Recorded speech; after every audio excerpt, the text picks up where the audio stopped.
Walk us through what it is you are seeing on the ground right now. What's the latest on the fighting that's happening within Israel? Yeah, Joe, well, we are at the site of the latest rocket to fall inside of Israel. This rocket came down just about an hour ago. You can see the back of this car is just absolutely riddled with shrapnel. And if Dave Copeland's, my camera operator, can turn around here, you can see, Joe, this is the impact site where the rocket went down into the concrete.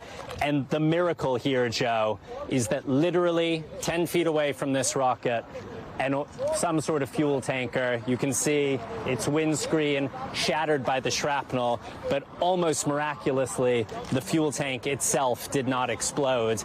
Now, as you said, the Israeli military says this morning that it is once again in full control of Israeli towns and communities along the Gaza border, which is very significant because for the first 48 hours or so after this surprise attack, Israel could not say that it controlled its own territory. There were still Hamas and Palestinian Islamic Jihad fighters controlling streets, buildings, in some cases, whole neighborhoods of Israeli towns. The Israeli military says they are now fully in control. There is still fighting inside of Israel, but they say it is sporadic. They do not, Joe, seem to have managed to fill in the breaches in the Gaza border fence, and it does appear that Palestinian fighters are still making it through.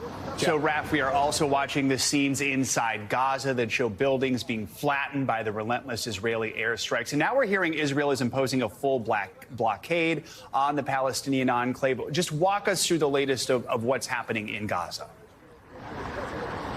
Yeah, Joe, we are a little more than 10 miles from Gaza here, and we can hear the relentless boom as Israeli aircraft are overhead. They have been carrying out hundreds of airstrikes, and this morning the Israeli defense minister is saying he has placed Gaza under siege. There is no electricity going in, there is no fuel going in, and there is no food going in. That is according to the Israeli defense minister, Yoav Gallant. He says that Israel is fighting what he calls human animals and will act accordingly. Now, Joe, we should be really, really clear about this. There are 2 million Palestinian civilians inside Gaza. It is one of the most densely populated places on earth. These are people who live under Hamas control, but they are not part of Hamas. They have no say in what's going on here. And if it is the case that Gaza is without electricity, without fuel, it is those people who will be suffering right now. Officials inside Gaza say more than 400 Palestinians, including a very large number of children, have been killed so far in these Israeli airstrikes. The Israeli military says it is only targeting military targets, and it is doing everything it can to spare civilians. Jeff. So, Raf, the question now, any indication just how far this conflict is going to go? So many believe that we're going to see some sort of ground operation into Gaza, but at the same time, we know one of the big issues is those dozens of hostages who were taken from Israel into Gaza. That presents another issue. Yeah, Joe, so just on the prospect of a ground offensive, the Israeli military has not confirmed anything. They say all options are on the table in terms of what comes next. But I can tell you, in the 2+ days that we have been reporting on this, we have seen a near endless column of Israeli tanks, armored vehicles, artillery moving south towards the Gaza border.